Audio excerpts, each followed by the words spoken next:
welcome back all. I'm your host, Soli, and once again, I got a wonderful guest, long time coming, Clenisha Dortch, good Hello. college buddy of mine, who has now become a wonderful businesswoman. Welcome. Thank you. Thank you. I'm so excited to be here. Absolutely.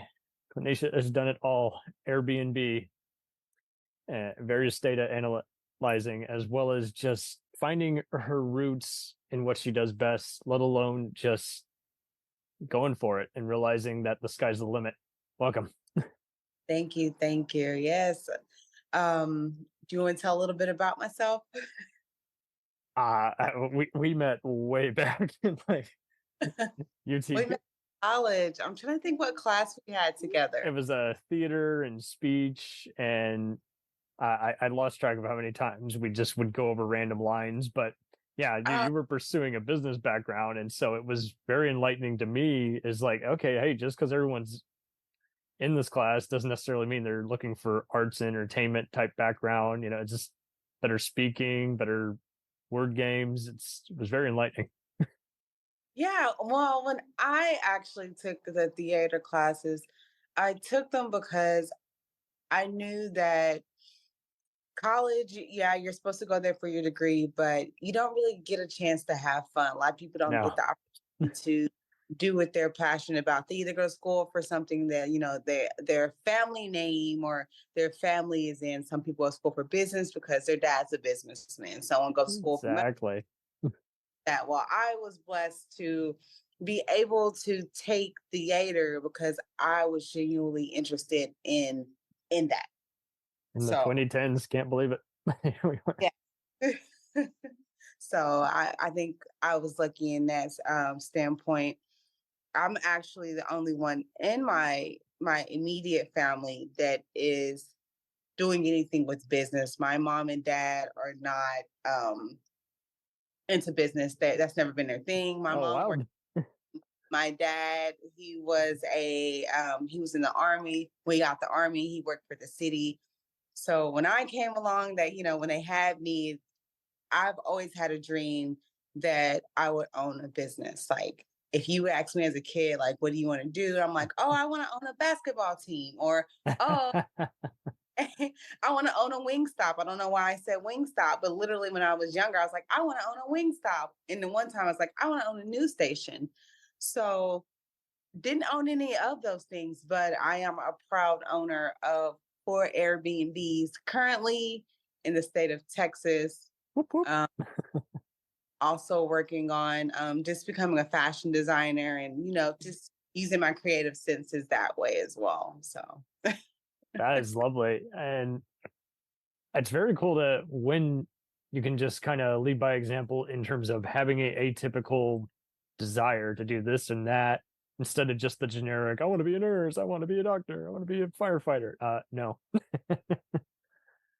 So I feel like we're kind of lucky in that way. It's just being able to kind of figure it out as we go along, every day, especially as a business owner, every day is something different. Everything is something new.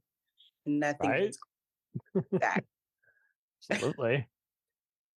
So where did it all begin? Did you have a pretty cool, inspirational upbringing and very supportive family? But when it comes to fashion, yes, I've always was interested in fashion. Mm. A designer. That's actually the reason why I moved to New York. But when it comes to owning my Airbnbs, actually, my inspiration was my current boyfriend. We had just got out Nice. the pandemic, and I met him right after about 2020, and he came to my apartment. He's like, "Hey, your place is like very beautiful. Like I see that you know how to design, you know how to put things together very nicely inside of a home. Like when I come visit you, your place is really nice." And we're just talking and chatting, and he's just like, "Would you ever turn this into a business?" I'm like, "What do you mean a business?" He's like, "An Airbnb." I'm like, "Oh, Nice. I want to, but I just don't know." And he's like, "Well, you never know until you try." And that's how we kind of got started, was just off of, I want an Airbnb. I'm going to do what the steps it takes. So I actually learned how to manage the Airbnb, how to, how to book clients, how to, set the right pricing. Everything Mm. business so far has been trial and error. And I've been lucky to experience it with my partner. So No, yeah, that's kinda, wonderful. yeah. Altogether, how would you describe just you've been blessed to have even a Six Sigma white belt certificate, which is great for process and leadership and problem solving improvement in any kind of work industry. But why do you think you're just so good at just cracking various codes that just make you just say, "Hey, I'm not going to wait around for a answer to come around. I am the answer." Yeah. Well, I think it's that curiosity and wanting to solve. Um, Mm. Solutionist. Um, I always try to find like, yeah, I hear your problem. Let's find the solution. So I'll always like analyze if someone comes to me with any type of issue. Um, I'm always one of those people like, let's analyze. What would choice A do? What would choice B do? If how did we get here? Like I'm a curious minded person, but not only that, just wanting to solve problems, I think has made a big difference in my career as a data analyst. When I graduated, I got a degree in communications. And then when I got out of school, I'm like, I need a job. Like I need stability. I need something Right. where I be happy with. And at the time I was working in a graduate office in college, and I got an email from one of my manager at the time saying, "Hey, you should try for this job at Ernst & Young. I know you have no experience, but I think this would be a good start for you." And so that's really where I got my start as a data analyst, because I had no idea that was even a real job in real life when I graduated. When I heard the word data analyst, I was like, "What's that? Never heard of Yeah. What on it." earth are you asking me to do? Yeah, like, what are you looking for? So um, I I think that was pretty cool. I think that's what helped me kind of get started, just yeah. Very awesome. And uh, what would you recommend for anyone just getting up first thing in the morning and realizing, hey, I got to conquer my world today and just not get stressed out by stuff I can't control? What do you recommend for just anything from a good night's sleep to just waking up first thing in the morning, just ready to pursue whatever you got to do? I think you got to have a will to want to finish, a will to. Mm. There's been times where um, I have had businesses and they weren't profitable, and I'm like, well, as I look back on them, why weren't they profitable? And I didn't have the willingness to get up in the morning to focus on that business. I didn't have the willingness to do the work behind it.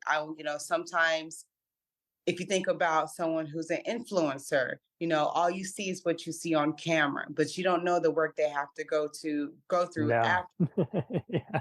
their appointments, set up all those, campaigns, if there's work behind it other than being in front of a camera.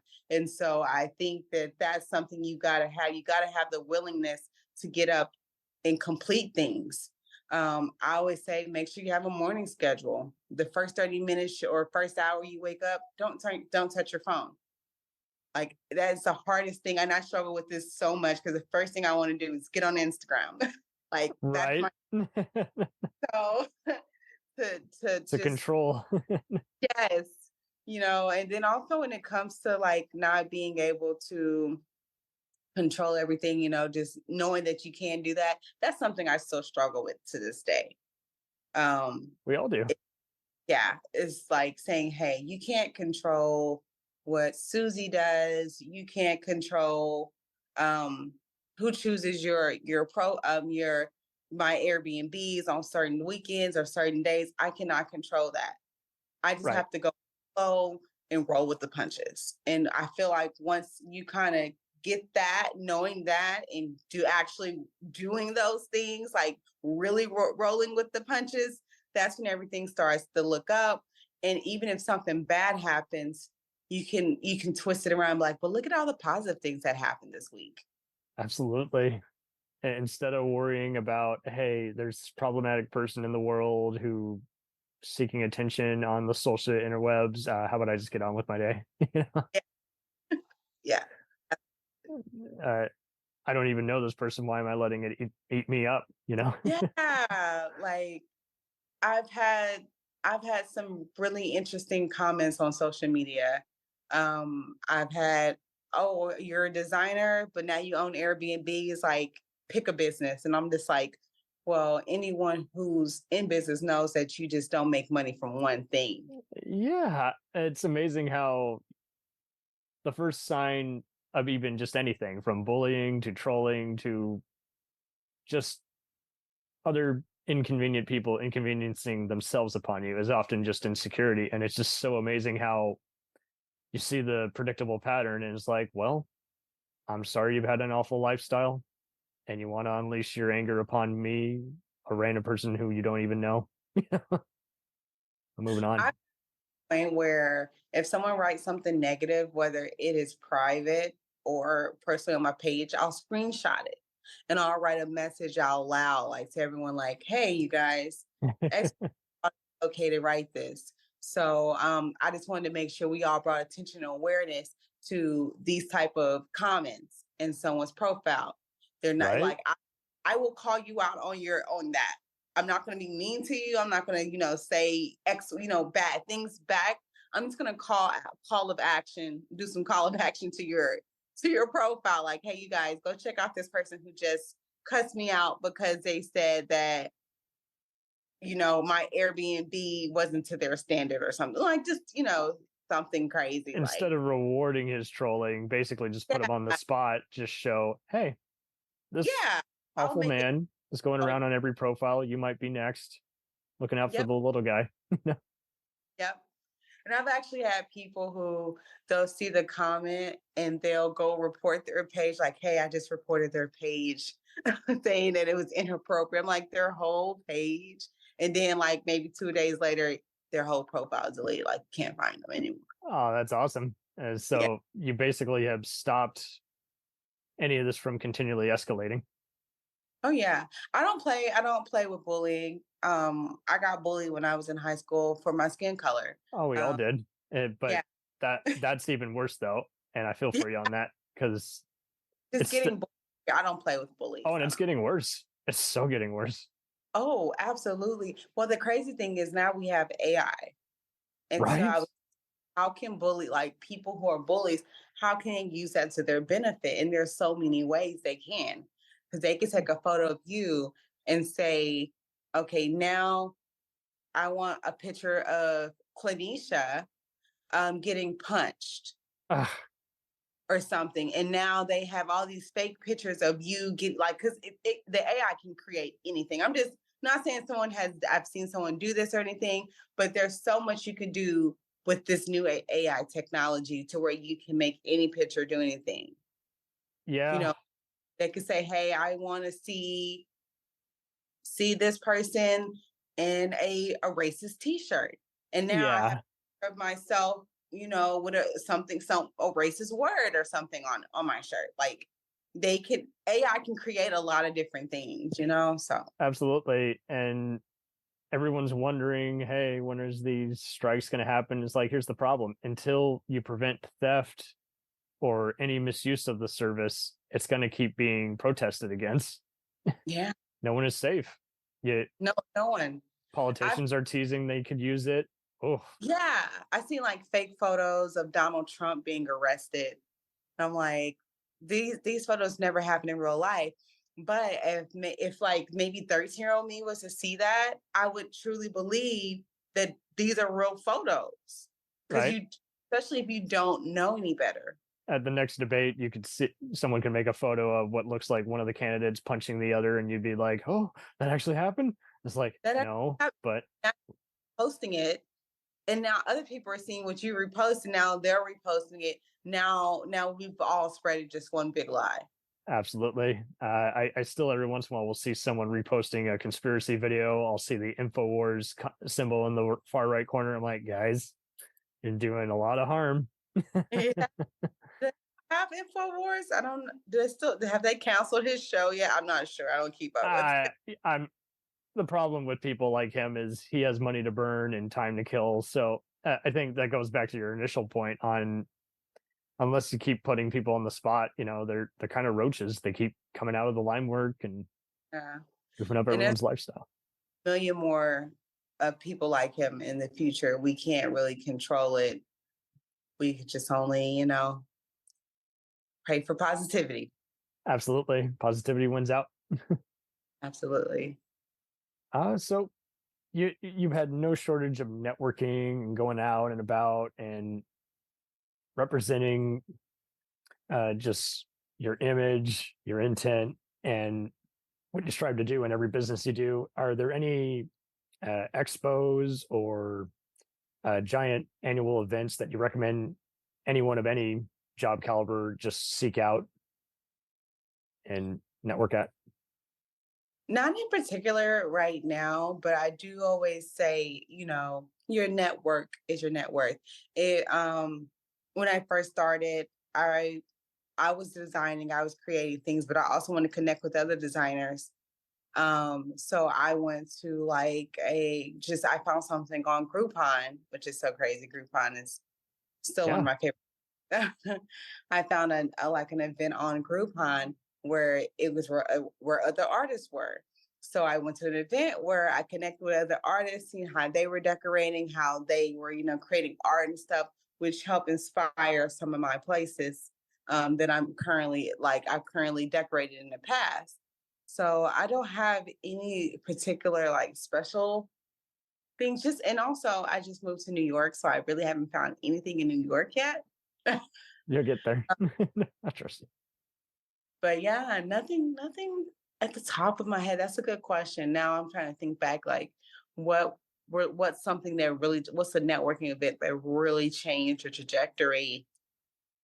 And I think it's just I've always networked. So going to a particular networking event um, hasn't changed anything for me. Yeah. Okay, well, they're very intriguing because everyone's got a different experience, and so I always like to ask that up front. But I do applaud you for starting your own profile on Clubhouse DB, where you Uh, promote your small fashion store, and that goes back to your initial point on how just fashion you were just always intrigued by and wanted to be a part of that. and Uh, Clubhouse has also been very helpful. I'm glad you oh, brought. I do have a profile. I'm not as active as I used to be. I used to day. Now I get on Clubhouse maybe once a week, maybe twice a week, just to kind of keep up with things. But when I cool. joined Club, and it's funny because when I did join Clubhouse, that's when I had just started with my first Airbnb. Mm, So I was listening to the other people who had Clubhouse meetings, and that would be talking about how to properly set the pricing every night, because every night the pricing changes. That's something I think people don't think about. hmm. We have those prices every single day because the market fluctuates. So sometimes the weekends are a little bit more expensive than the weekdays. And that's just because we basically go by kind of like what a hotel does. A hotel, Right. their Monday through Thursday specials are going to be different from Friday, Saturday, Sunday. And I learned that from being in Clubhouse, listening to other people talk about how they change the pricings of their Airbnbs and their places. That's so wild that both industries really connected to each other. There was a lot of crossover. Yes, yes, very much so. Because I started fashion first, technically, like that's what my has always been my passion. And within that, it kind of flipped from instead of just making only clothes. It's okay. Well, let's make curtains and pillows because I like curtains and pillows. I want to, decorate a little bit differently for my home. And then it went from curtain and pillows to, well, let's decorate a whole room. let's add a couch, let's add a table, let's add some chairs. And it got bigger, and that's how the Airbnb kind of got started. Was like, I like these things. Now let's add these things with this. Right. Let's see what happens. Just make a big concoction. So Nice. So how did you get approached by both Voyage magazine and D magazine, both based here in Dallas? oh, okay. So Voyage magazine reached out to me because her name is Tech Girl Tiffany. Tiffany had reached out to Voyage. They did an interview with her, and they said, well, do you know any other stylists, designers, businesswomen who would be interested, just who have interesting stories? We would love to hear more. And she mentioned my name, and they reached out. There you go.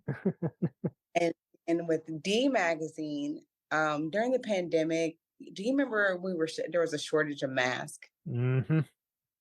Yes. Oh yeah. So what I did was, for every mask someone purchased, I would take the scrap materials and I would make an additional mask that I can give away for free. Oh, So nice. during the pandemic, my masks were going for one mask, it was $20 at the time. I know that's not like a lot now, but the price made sense. It was common. Yeah. Very common. But not only were they weren't just, regular masks. They were black, white, or gray. All these masks had different prints on them. So I had ones with donuts. I had ones with dollar signs. I had stickers. I had, Barbie at the time. So I had a whole mask, and people loved them, but they also loved that I was donating some to hospitals. So That's lovely. reached out to me because they're like, hey, we think you have something special. Like, we typed in mask, yours came up as number 3 in the Dallas area for mask. And I was just like, wow. And then I started doing the math. I started looking at my profit. Like, I would wake up in the morning, I just had a whole bunch of mask orders. I'm like, wait a minute. It's going down. Yeah.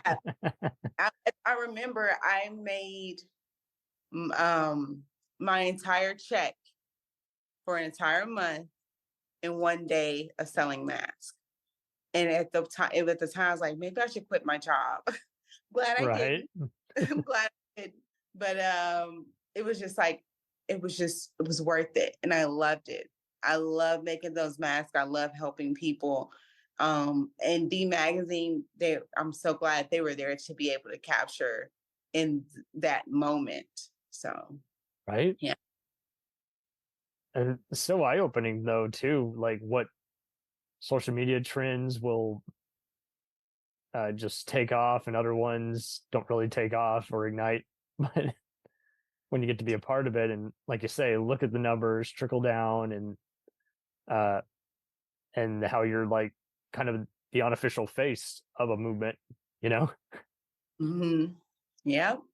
That was a really good time. It was very, very happening time, very happy time. Very rewarding. Yeah. And are you still doing stuff like that where you're just creating stuff that people can use in their day-to-day lives? Not more so day to day. My collection with the Heirloom Couture is more so resort wear. So we make a lot of tropical things, fun, flowy essence, mostly vacation wear for women. We do a little bit of men's stuff, but right, my men's collection isn't just taking off as much as my women. All right. Well, have you ever thought of even opening up a fashion store on the side? No. Be too much. No, I just think just with the Fashion Novas and the Forever 21s and the Pretty Little Things, the fast fashion stuff, they're great brick and mortars in my opinion. Those places are great brick and mortars. Gotcha.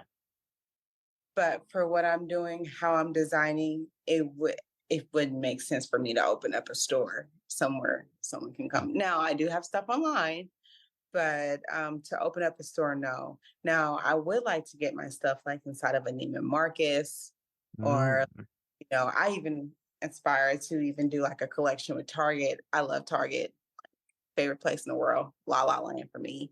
right. Um, Something like that, like a collaboration would be more ideal for me. Absolutely. No, it's all good. And it is interesting looking at the trends between what sells better online versus what might be do better at renting out a spot in a mini Mhm. store.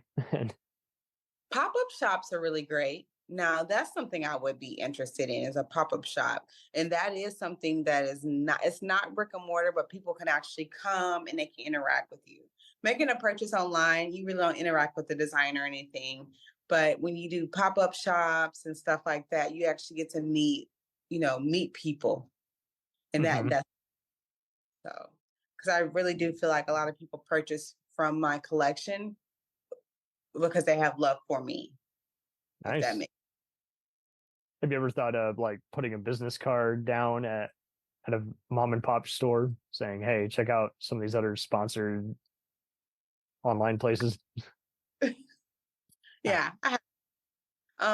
Most people, I've had someone who asked me actually to put a couple of pieces inside of there. They have a store in, I think it's DeSoto, Texas. uh-huh. Um, I've Way out had, there. yes, yes, yes. But she actually has a lot of boutique type clothing in there.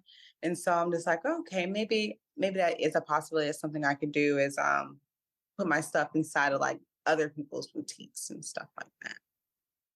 Okay, very nice.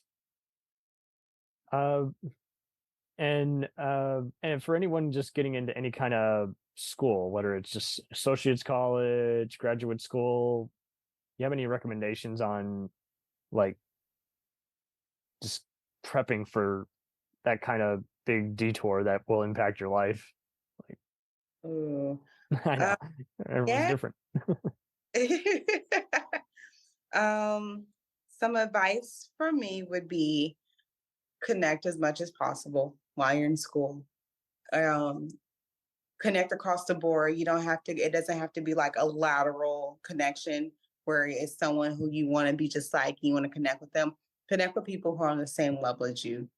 Um, Mm, that's important because you guys can help bring each other up and y'all can all be at the top together. And it's better to be out there together than alone. It's right. always good that support. So networking is very important in college. Um, Sometimes I would even say it's even more important than reading those books. Right. I say that very lightly though. What's something else?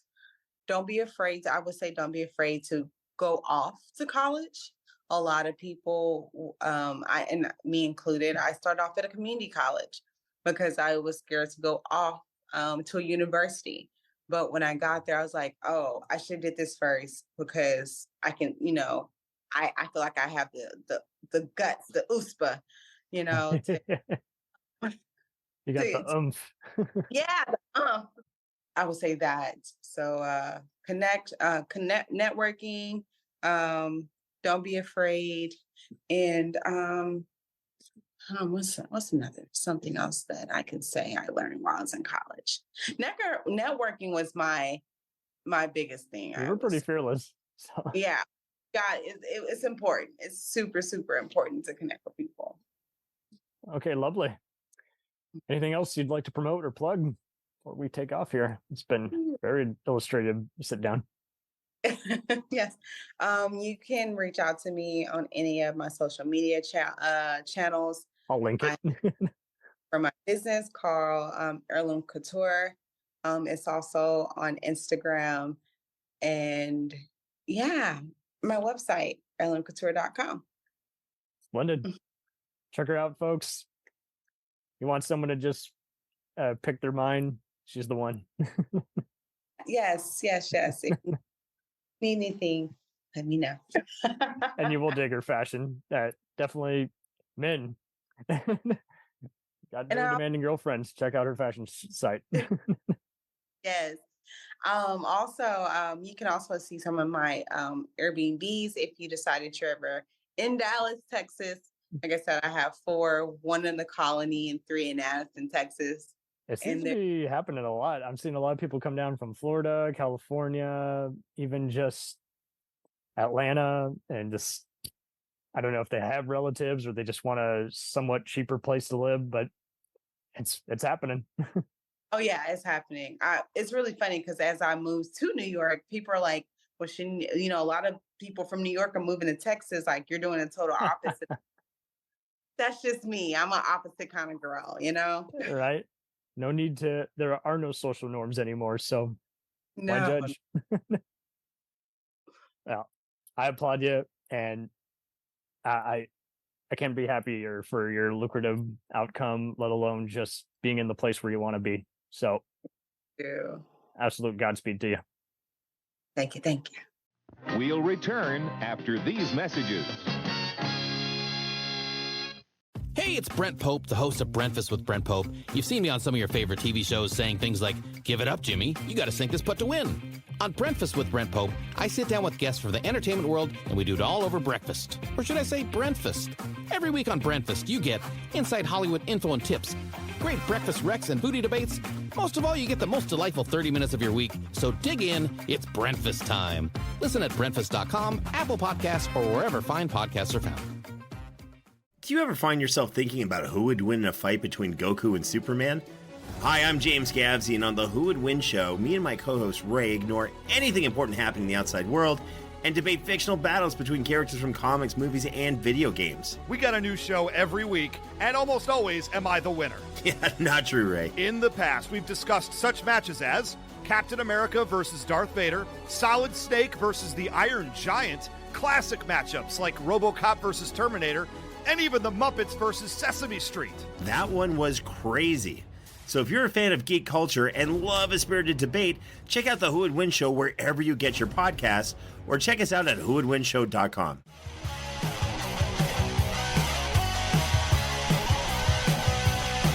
Follow us on the web on Facebook, Twitter, and Instagram. The podcast is available on Podbean, Spotify, iHeartRadio, Anchor, Apple, and anywhere else podcasts are available. Feel free to review our show and leave comments on any of those sites. Thanks a million for listening. It's a jacked up